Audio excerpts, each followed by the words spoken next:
before the governor considers clemency for the I-70 truck driver sentenced to 110 years in prison, he's talking with survivors and family members of those killed 2.5 years ago. Today, I spoke with some of them about the viral effort to reduce the 110-year sentence Rogel Aguilera Mederos received.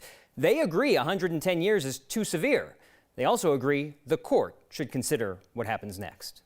Does anyone think the governor should get involved at this moment? No.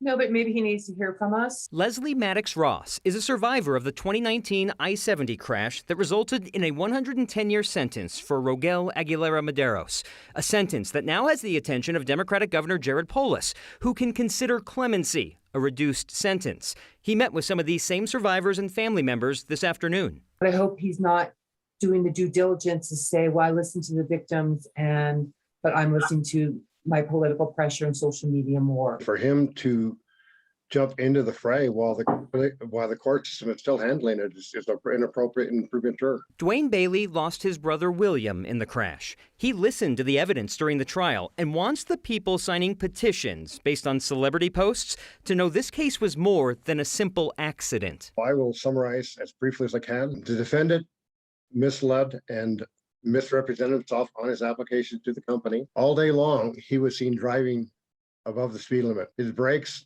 on Berthoud Pass were already smoking and hot. Yes, they failed, but they failed because of his action. They didn't fail from mechanical failure. He had many different choices that he could have chose to make. He had options to not run into traffic, to not cause such damage, and he chose not to take those. Malia Harsh was crashed into, just like Gregorio Salinas. I was under the bridge and it pushed my semi completely out of under the bridge. And while it was rolling, I ended up jumping out. He was not seriously hurt, but his friend Miguel was killed. It's the details, or the lack of details, that are not being shared in posts by people like Kim Kardashian. Posts about an excessive sentence that has these group of survivors and family members wanting the process to play out naturally. They have a really big impact, and I feel that they should really think twice before they start engaging in something like this and not knowing all the facts. And I do agree that 110 years is too much, but I also think clemency is out of line, because that should be for someone who's not even just remorseful, but has exhausted their other avenues. Kathleen's brother Doyle was another victim killed in the crash.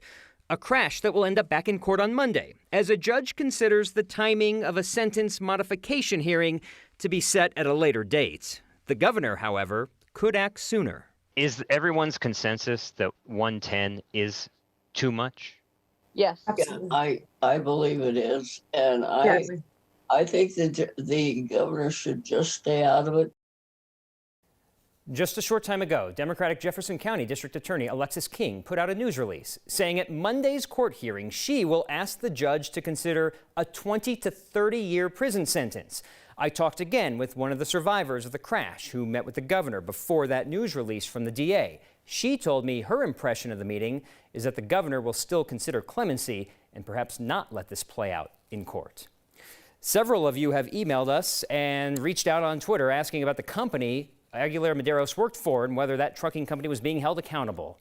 There has been a civil suit to try to get compensation from that company, Castellano 03 Trucking. The company went away. It dissolved after the 2019 crash. Then a new company called Volt Trucking became registered to the same address in Texas as Castellano. Back in 2019, our 9 Wants to Know team found Castellano Trucking had several recorded safety violations. Volt Trucking, the new one, has 23, including multiple brake and tire issues.